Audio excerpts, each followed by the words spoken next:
Você está no Ponto Legal, podcast do curso de Direito da Faculdade CDL. Eu me chamo Silvano Carvalho e estou aqui novamente com Débora Leão e Iraton Hans, trazendo um especialista em direito para conversar conosco, sempre sobre a supervisão das professoras Cíntia Menezes Maia, Juliana Vaz e Carla Michele.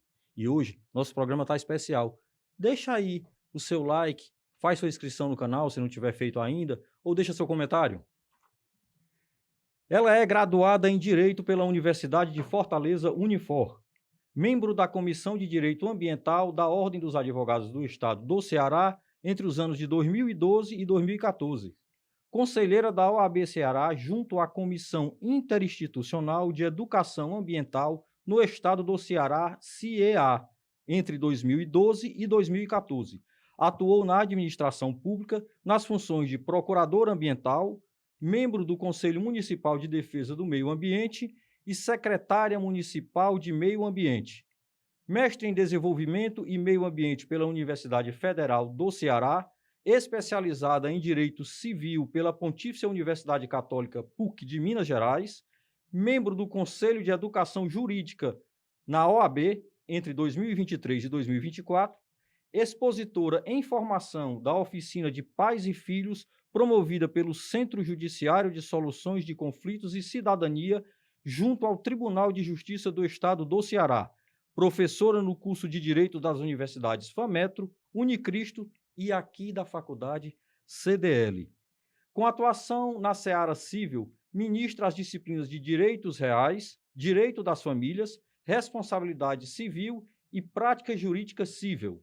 E ainda é sócia proprietária do escritório Lacerda Aguiar e Gomes Advocacia.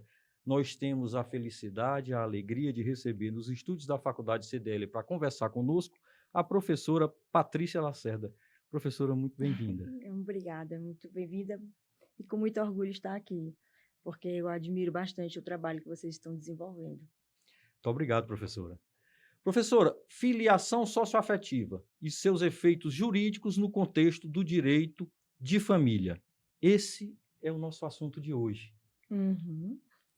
Olha, Pois não, pode falar. É um tema instigante, é um tema que vem se transformando, né, no seu reconhecimento, no seu estabelecimento, porque as relações sociais elas são muito dinâmicas, né?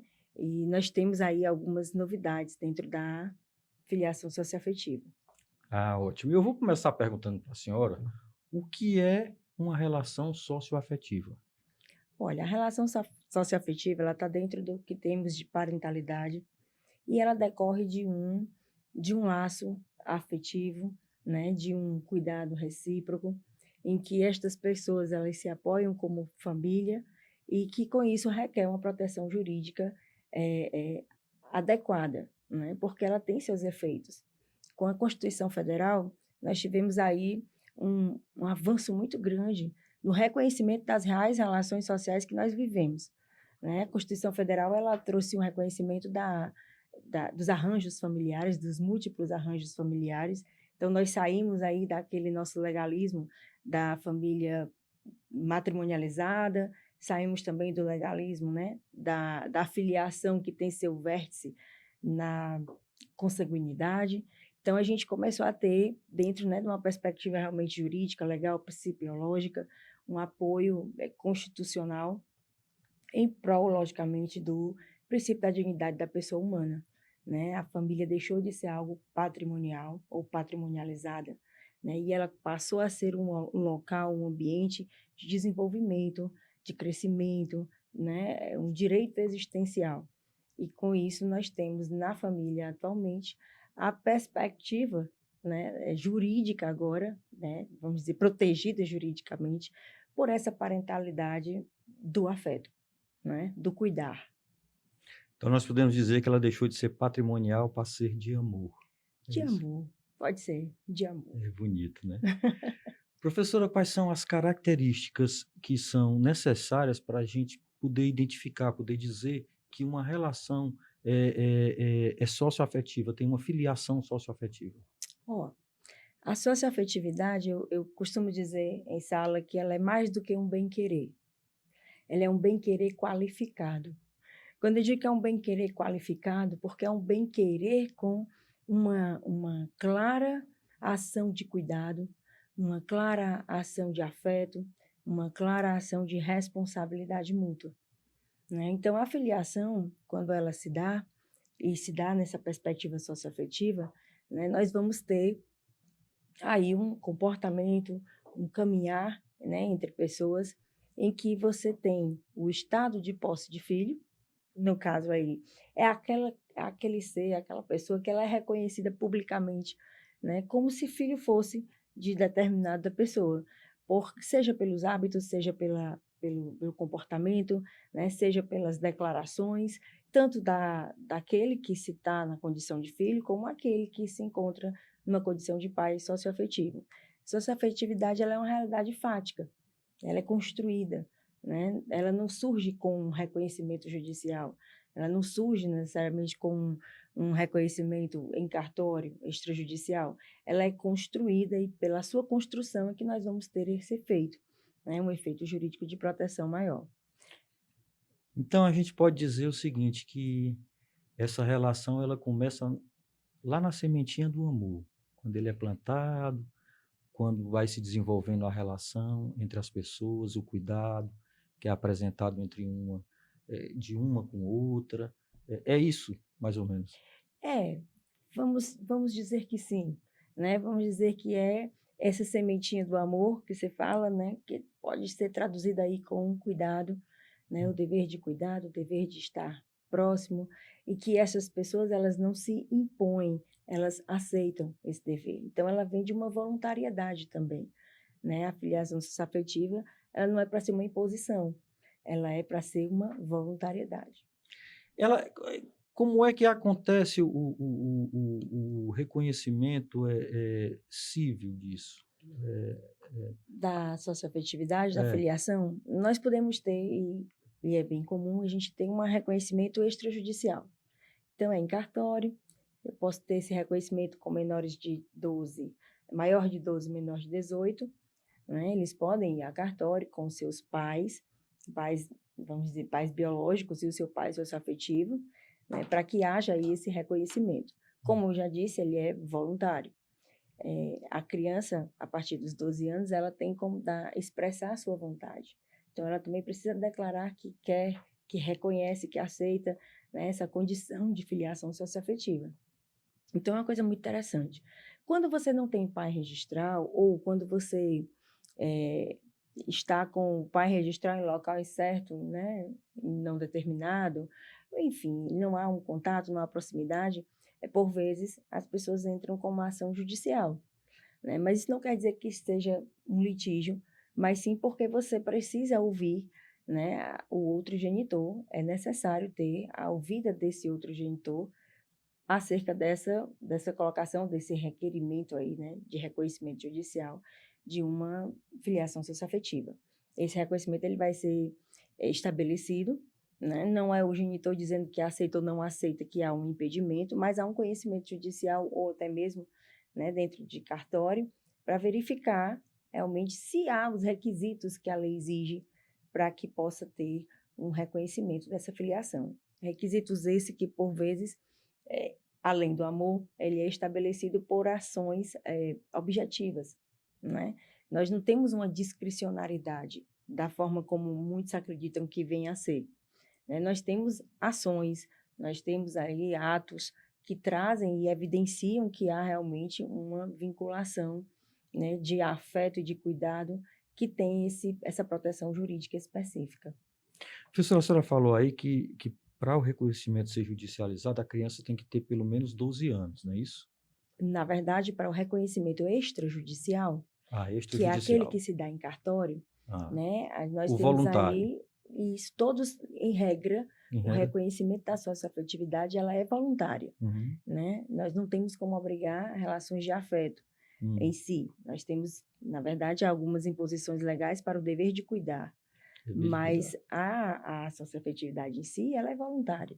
Então, a gente pode ter esse reconhecimento extrajudicial, né? O CNJ já tem provimento a tal respeito, em que você vai é aplicável para aqueles que é maior de 12 e menor de 18 anos, onde essa criança também irá manifestar a sua vontade, né, desse desejo também de reconhecimento dessa filiação. O judicial, ele vai se dar, mas ele se dá em condições bem específicas. O menor de 12 anos, por exemplo, né, o reconhecimento dessa filiação socioafetiva, ela só se dá judicialmente. E podemos ter também, né, aquelas situações onde você tem um pai registral ou pai biológico, como a gente chama, que é o pai que é contra, né, ele tem uma oposição àquele reconhecimento. Entendendo aqui, deixando claro, que não há um conflito, nem há um impedimento em você ter uma filiação biológica, registral, e a filiação socioafetiva. Elas não se confundem e elas não se atrapalham, né? Na verdade, nós temos o direito desse menor protegido de forma bem ampla, né? Porque a filiação com a Constituição Federal, nós não temos distinção da origem de filiação. Então, sendo uma filiação biológica, uma filiação socioafetiva, ela vai ter os mesmos efeitos jurídicos. Esse menor realmente vai estar protegido aí por todos os lados, né? Ou pelo menos por ambos os pais, que assim venha a ser no seu reconhecimento em cartório ou judicial. Então, assim, se o pai biológico resolver manter a, a, a, a paridade, A paternidade paternidade registral, registral, e o pai socioafetivo também resolver registrar, a criança pode ficar com os dois com os registros. dois cumula-se. Na verdade, hoje nós já temos até umas alterações, né, dentro do nosso formato de registro de nascimento. Você tem lá filiação. Filiação. E a filiação, ela vai poder englobar, sem ter como eu posso dizer, nós não temos um indicativo de que este pai é um pai registral, este pai é um pai socioafetivo. Até porque a Constituição Federal diz que não há diferença de origem de filiação. Filiação é filiação. Então, nós temos lá o nome da mãe, vamos ter o nome dos pais, e são tratados, né, legalmente com o mesmo peso e a mesma medida. Entendi. A senhora falou aí que o pai biológico ele não precisa aceitar que a criança da qual ele está distante tenha uma relação socioafetiva com outro pai. É isso? Ele não precisa aceitar. Se o outro pai resolver ter essa relação e a criança também, acima de 12 anos, aceitar, ele pode fazer essa relação socioafetiva, pode ser consignada, né? Pode ser feita sem mesmo que o pai biológico seja contra, é isso?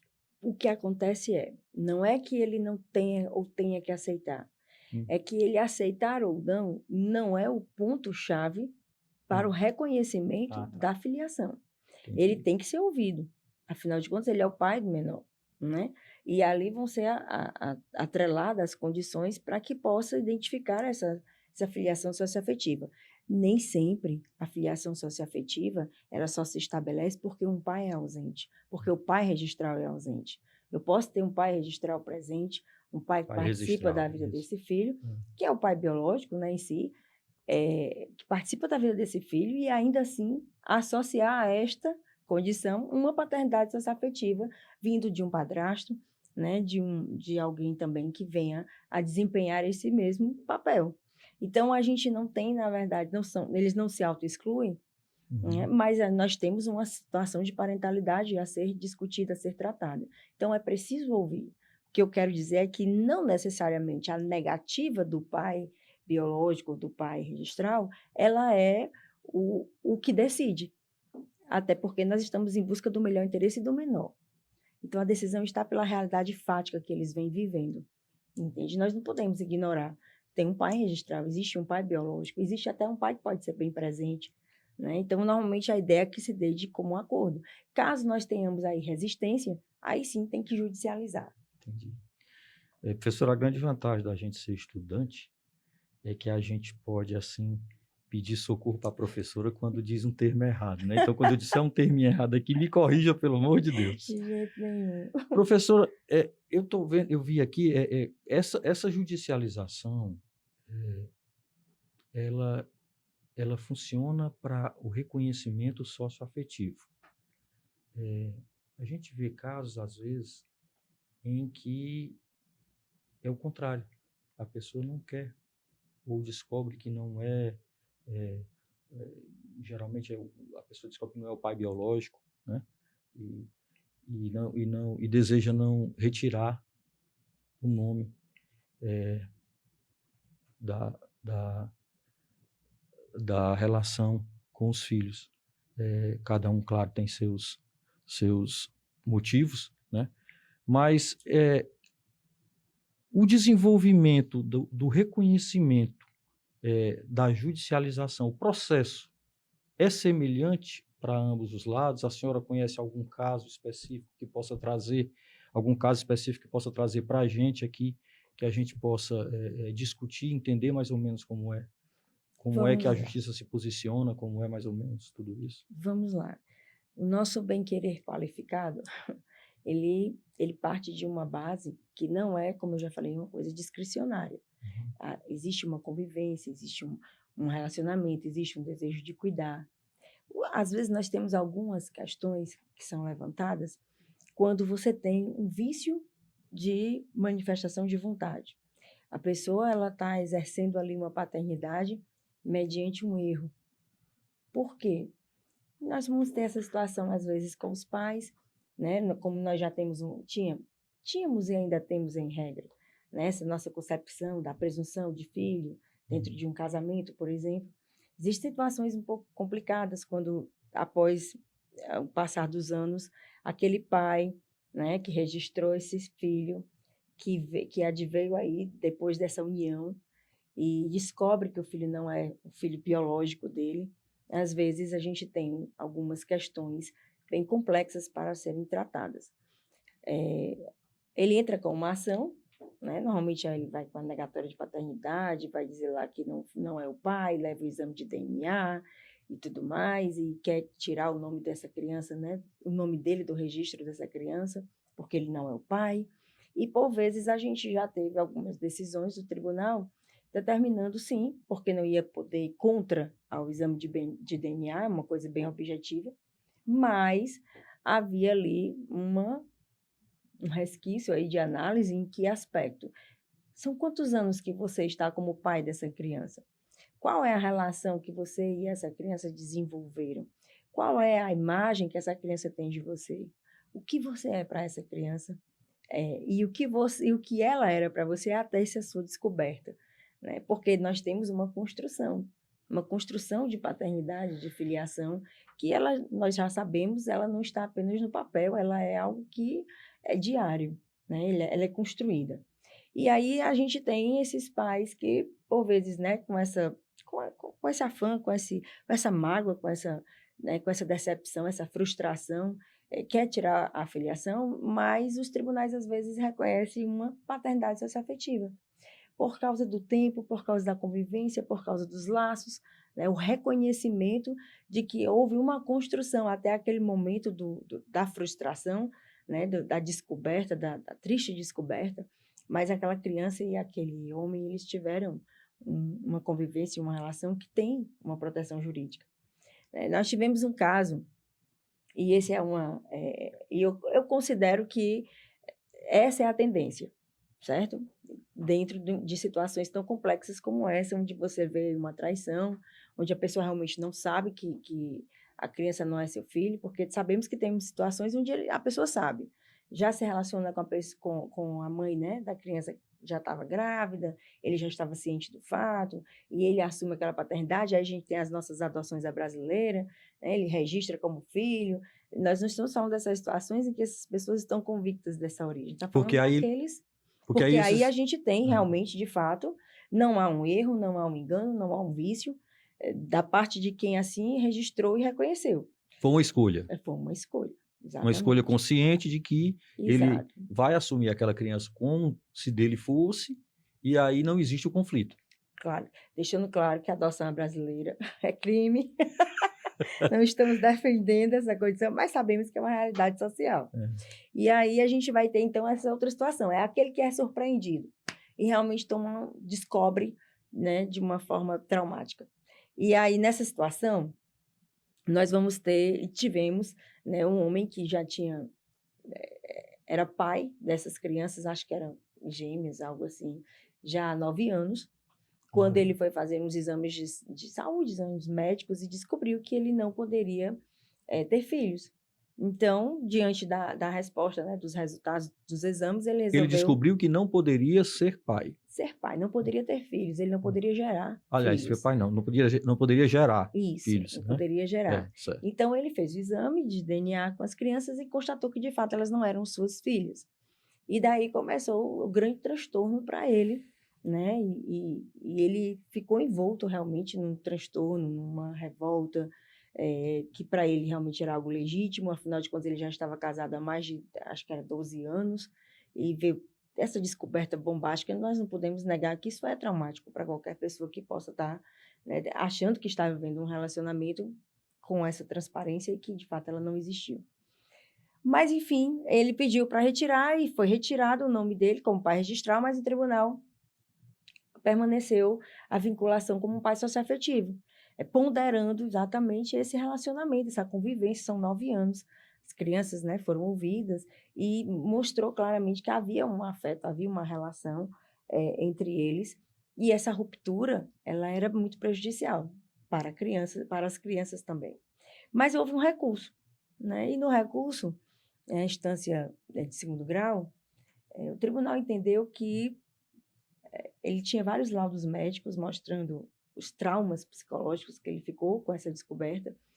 Aí ele tinha uma aversão às filhas, agora, diante do fato, né, de ter Ele desenvolveu uma aversão uma aversão pela descoberta. pelas crianças que não têm Isso responsabilidade nenhuma sobre o fato, não né? tem, mas as crianças, elas eram a configuração do adultério.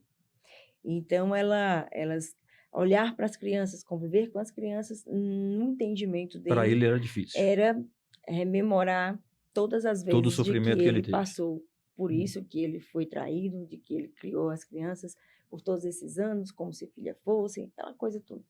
E aí, no segundo grau, o tribunal ponderou que, de fato, não havia uma voluntariedade da parte dele em ser pai dessas crianças, né? Que é uma característica que tem que ter, a É voluntariedade de ambos importante os que nós lados. tenhamos a voluntariedade, né? Porque você não tem como, em regra, obrigar uma socioafetividade, a não ser que ela venha a ter aí uma descoberta de forma diversa. Porque a ideia é, vamos lá, se eu estou falando de cuidado de amor, ele é desenvolvido, ele não é imposto, né? Essas situações mais específicas e pontuais, elas são desconstituídas porque nós temos aí algumas situações que a inviabilizam. No caso aí, no caso dele, ele foi levado a erro na própria paternidade, né, registral, biológica, e esse erro para ele tornava insuportável a vida, né, com as crianças e aquela permanência, a continuidade daquela relação. Diante desse fato, o tribunal percebeu que o trauma dele era algo muito sério, ele não tinha, de fato, essa voluntariedade para manter essa relação, e seria talvez mais prejudicial ainda para essas crianças que estavam tendo essa rejeição, né, de forma ampla e absoluta por parte do pai. Entenderam também o lado de cá, né, que embora eles tenham laços, eram para ter construído todos esses laços por 9 anos, não havia como resgatar ou dar continuidade a um relacionamento mediante a própria condição que ele se encontrava. Então, eu entendi que o tribunal ele prezou mais pelo pai e pelos traumas que o pai estava, que comprovados mediante, né, exames e tudo mais, e análises psicológicas, do que, de fato, em si, pelas filhas, né, que foi uma dor, né? A gente percebe até mesmo no julgado, nos julgadores em si, porque foi, né, filmado e tudo, há uma dor no reconhecimento também dessa ruptura tão brusca em relação às crianças, né? Mas eles entenderam que, de fato, não cabia permanecer com a socioafetividade. E então a decisão do tribunal foi definitiva. Definitiva. Rompeu-se todos os laços, inclusive os patrimoniais? Todos eles. Não há filiação biológica, né, no caso, e também não foi levado adiante o reconhecimento de uma filiação socioafetiva. Entendi. Professora, a relação socioafetiva, ela deve nascer de algumas atitudes do dia a dia, né? Uhum. Que atitudes podem caracterizar uma relação socioafetiva que existe, que ela está mais substanciada num trato do dia a dia? Olha, a convivência em si, ela gera proximidades, né? Então, a gente está falando de alguém que não é pai biológico. É muito comum a gente ver essas questões sendo discutidas com o padrasto, né? Envolvendo essa relação das famílias recompostas. Mas a gente vai ter algo bem objetivo, que se busca, inclusive, na hora de reconhecer. Por exemplo, você colocar o seu enteado como seu dependente no seu plano de saúde, né? Você tem ali efeitos previdenciários, você declara que ele é seu dependente, né?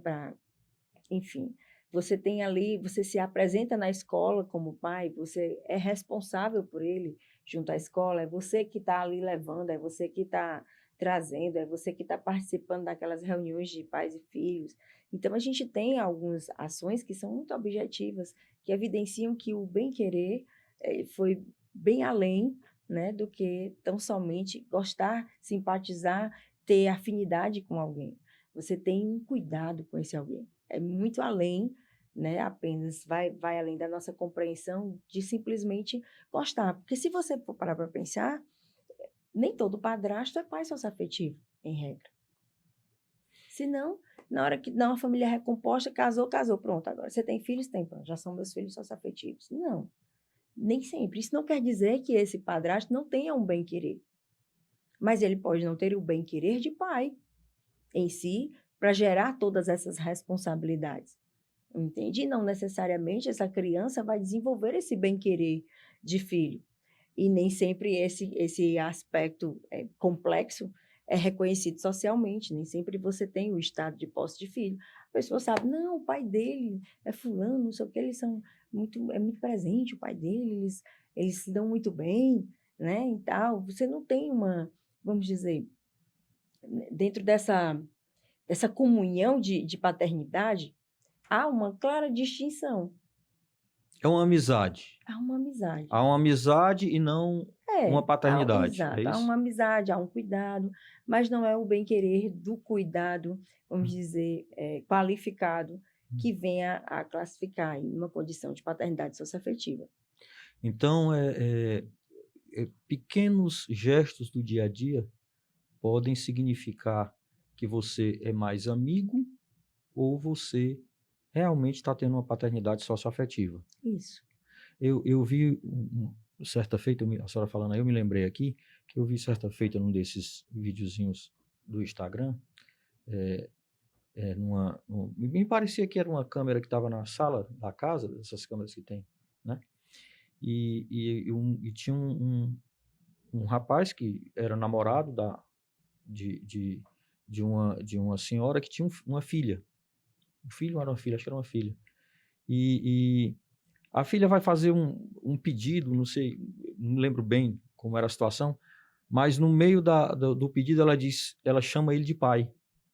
Eu não lembro se ela pede, não, é para mim e para o meu pai, ou se ela diz, pai, pega isso, uma situação mais ou menos assim.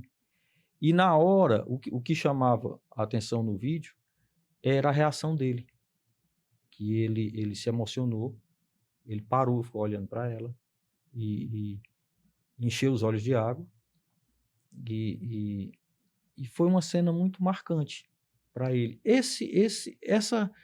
Esse fatozinho, ele marca uma relação socioafetiva de pai e filho? Esse fato não vamos dizer, isolado, Uhum. né? Uma situação que venha, de fato, a trazer um reconhecimento. Mas traz uma evidência de que há entre aqueles dois um relacionamento, um reconhecimento, né? E uma cumplicidade de filiação e de pai, dada a emoção deste pai, né? Eu não vi a cena. Acho que pela primeira vez, pelo menos a impressão que dá é que ela chama ele de pai pela primeira vez, Uhum. né? E aí existe aquele momento que ele se emocionou muito. Isso, Né? isso é bonito, é a construção. É a construção. Talvez se inicie ali, é isso? Talvez já tenha iniciado, né? E aquele ponto foi aquele ponto de ruptura para dizer, ei, pai, você podia me ajudar aqui? Você podia receber ali? E ele disse, ela me reconhece como pai. Então, eu estou realmente cumprindo meu papel como pai.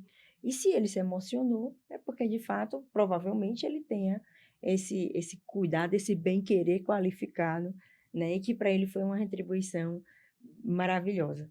Então, esse momento foi um reconhecimento de uma relação de socioafetividade que estava sendo construída Na com o verdade, tempo. ele sinalizou, porque nós não podemos falar de reconhecimento em Hum. uma situação pontual, mas sinalizou que havia entre eles um sentimento, né, que não era de um padrasto e uma enteada apenas por causa dessa forma como ela se dirigiu a ele e da forma como ele reagiu, né? É como quem diz assim, é uma cumplicidade.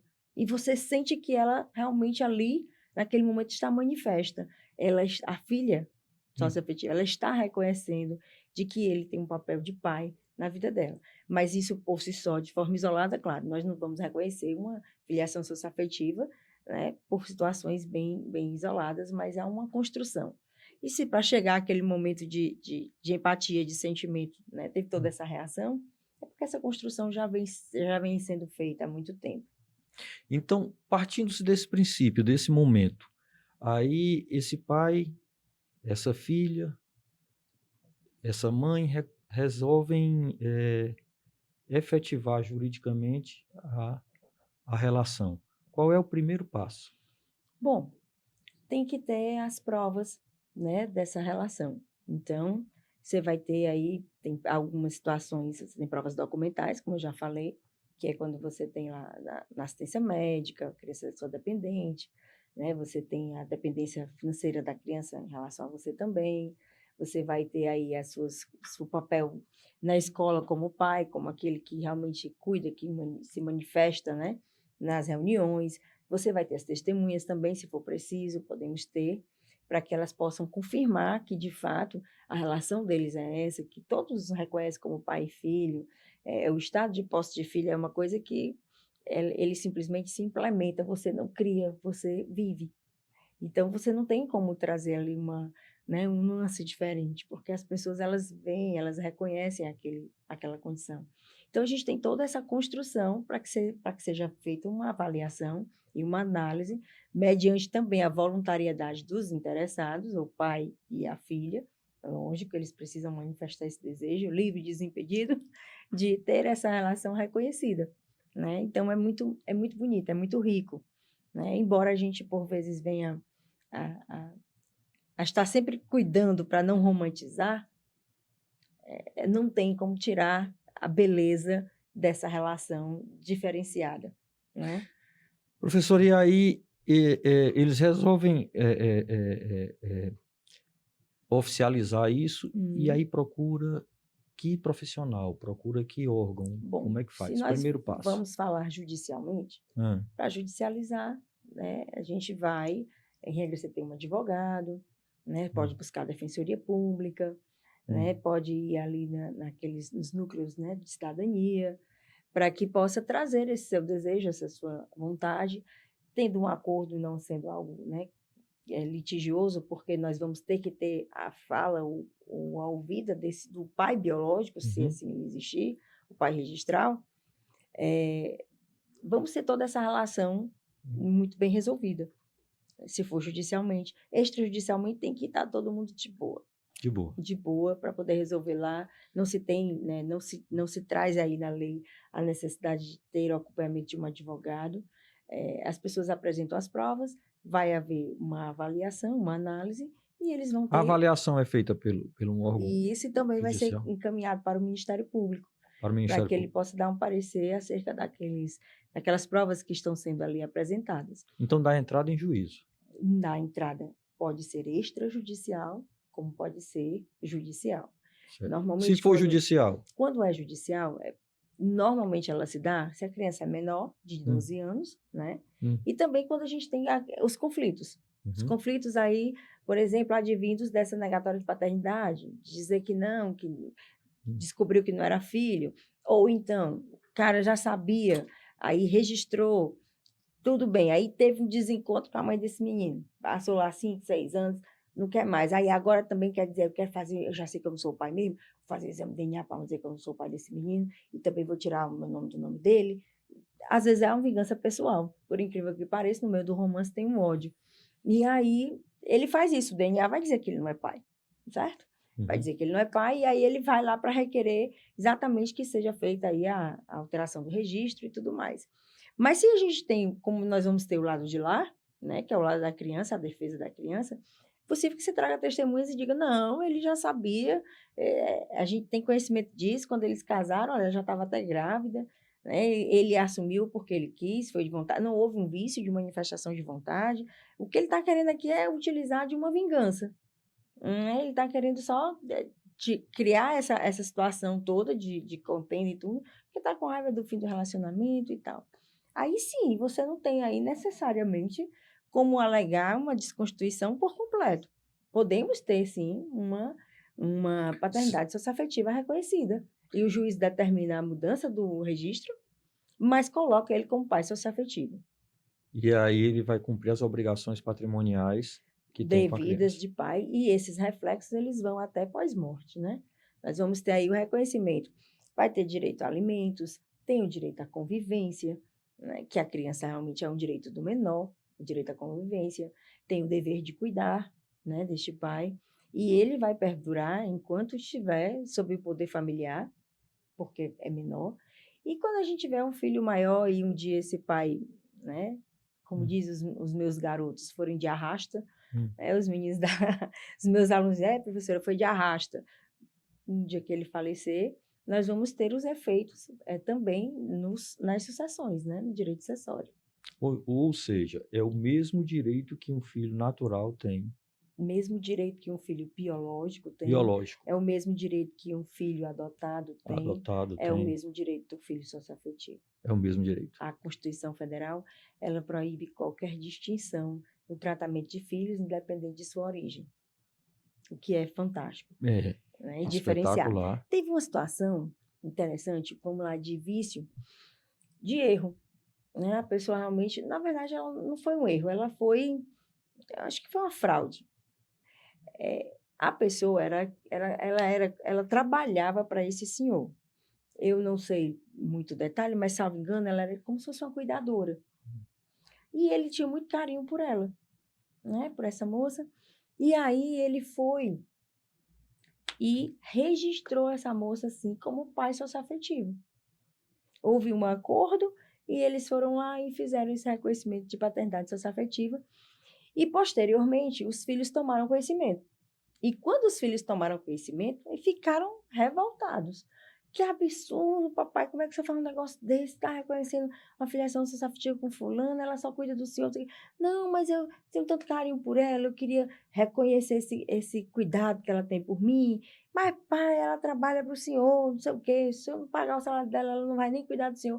Enfim, tem toda aquela questão e eles judicializaram Uhum. para poder haver o que? A desconstituição, né? Porque a desfiliação, em regra, ela não é para ser o normal. É irrevogável quando você reconhece uma paternidade. Mas, nesse caso, os Então ela filhos é do... irrevogável. É irrevogável. Os filhos do idoso provaram que ele tinha... que era uma fraude, que ele tinha sido induzido a erro. Ele, salvo engano, ele tinha 80 anos de idade já. E o tribunal reconheceu que, de fato, né, o juiz reconheceu que, de fato, ele foi...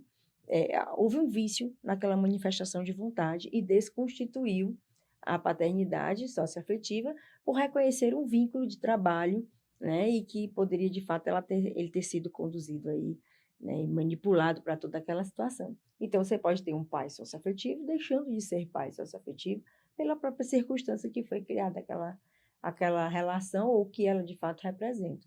Então ela tem que cumprir certos ritos para que seja reconhecida e não seja lá na frente desmanchada. Agora, Isso. cumprir os ritos, tá ok. Aí, Aí vai. Aí sim, nós temos, assim como na adoção, nós temos na paternidade socioafetiva algo que é irrevogável.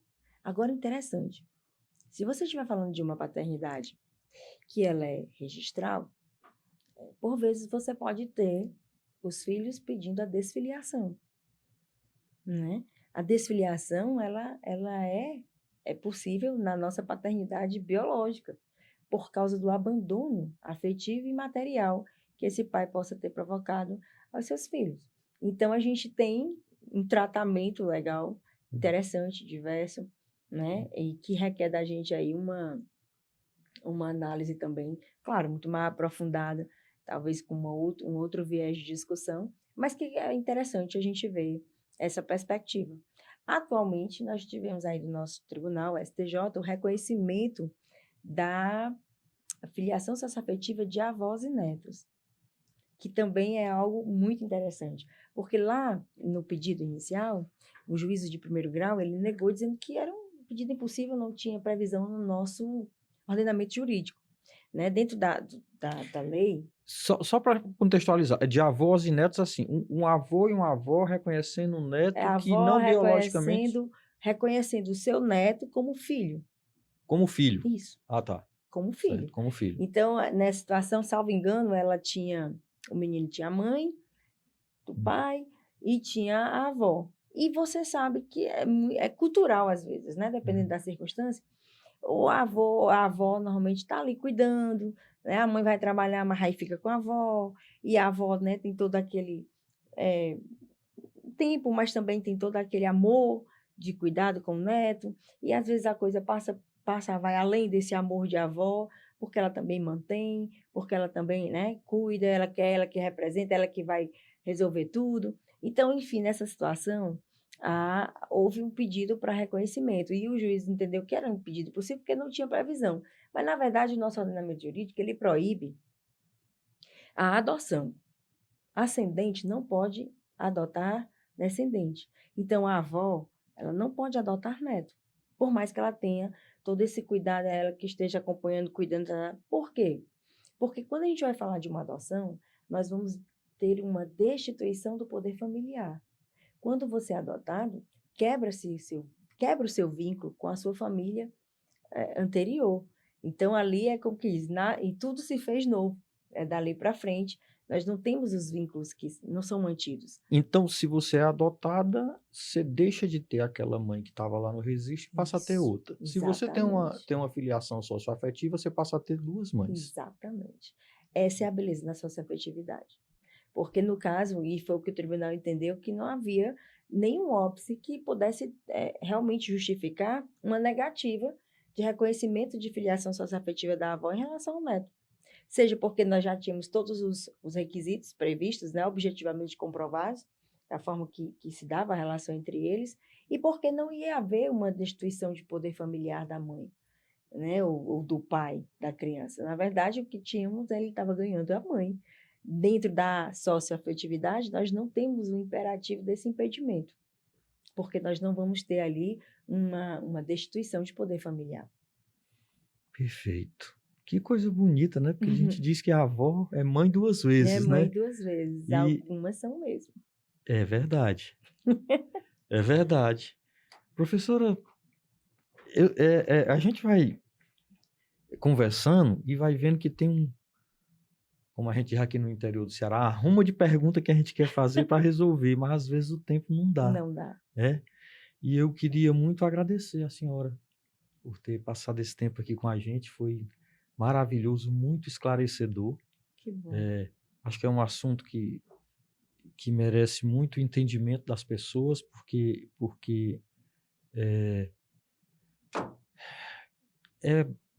eu acho que por mais que a gente converse de lei, a gente conversou mais sobre amor, né? Sobre escolhas, sobre pessoas que se escolhem, né?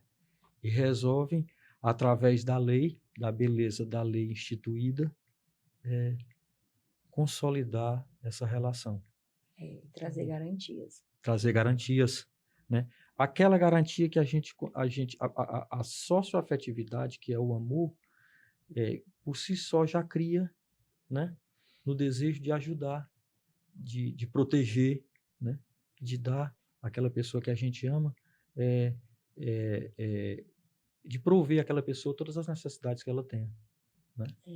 É muito bonito. Como diz, é um cuidado, é um bem-querer qualificado. Um bem-querer qualificado. Eu gostei muito dessa frase que a senhora disse no começo, estava pelejando para me lembrar aqui. É um bem-querer qualificado, porque eu posso ter um bem-querer por um enteado, por uma enteada, mas isso não me torna pai nem mãe socioafetiva dele. Nossa. Professora, muito obrigado. Eu que agradeço. Queria dizer que esse espaço está aberto para a senhora.